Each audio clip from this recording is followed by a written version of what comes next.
Дискотека для тих, кому за 60. Путінський концерт на замовлення під роковини великого вторгнення лише підтвердив неспроможність ворога на будь-які прораховані кроки. Ані військової майстерності, ані пропаганди. Путін у дуже лаконічному спічі спробував попрактикуватися у стендапі. Втім, прогнозовано не розповів про невдалі випробування такої грізної у телевізорі міжконтинентальної ракети «Сармат», саме тої, якої Москва хоче погрожувати Вашингтону та всьому вільному світові. Що про ядерні лякалки Кремля каже Джо Байден? Яку дуже показову фотографію оприлюднив ватажок Вагнера? І що відбувається з окупантами десь у лісах на напрямку Кремінної? Дивіться хроніку подій 364-го дня великого вторгнення Росії у матеріалі Олексія Пасака. Кремлівська божевільня – день другий. Після імпотентної промови перед так званими федеральними зборами бункерний карлик зігнав масовку на московський стадіон Лужніки. Розваги традиційні – кров з очей, кров з вух.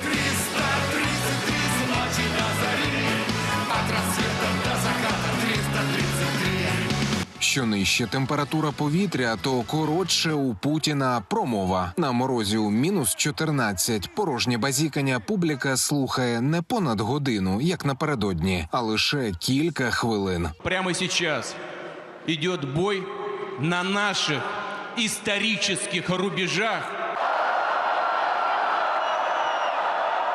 Россия!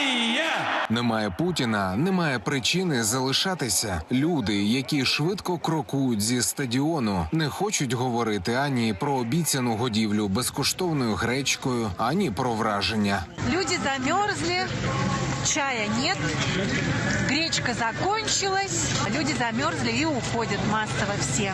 На камеру боятся сказать, что они уходят. Та й навіть ті, хто погоджується розповісти причини візиту на пропагандистський захід, кажуть завчені речі, які не дуже збігаються з російською реальністю. Успокаиваешься, слушаешь президента, успокаиваешься, как-то он действует так вот, что все хорошо, что все будет замечательно, что мы на правильном пути. І, вочевидь, найбільш правильний шлях – це й далі показувати на увесь світ свою військову неспроможність. Джерела CNN повідомили, що того дня, коли президент США Джо Байден перебував із неанонсованим візитом у Києві, Росія показово вирішила випробувати міжконтинентальну ядерну ракету «Сармат». Але щось пішло не за планом, і втомлена ракета вирішила нікуди не летіти. І саме через черговий ганебний провал російського оборонпрому під час свого послання Путін таки не згадав раніше розрекламований «Сармат» і лише зміг заявити юридично незрозуміле призупинення договору між Москвою та Вашингтоном про стратегічні наступальні озброєння. Як відреагували на це у США? Під час візиту до Варшави Джо Байден публічно ще раз принизив Путіна. На запитання ЗМІ заявив, що у нього немає на це часу, і назвав кремлівські погрози, цитата, «великою помилкою». А ще вкотре нагадав ворогу, що НАТО нині сильне, як ніколи.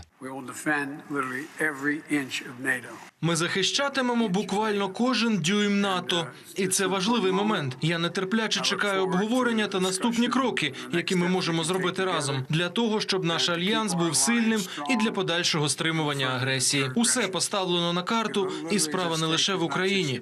Це питання свободи.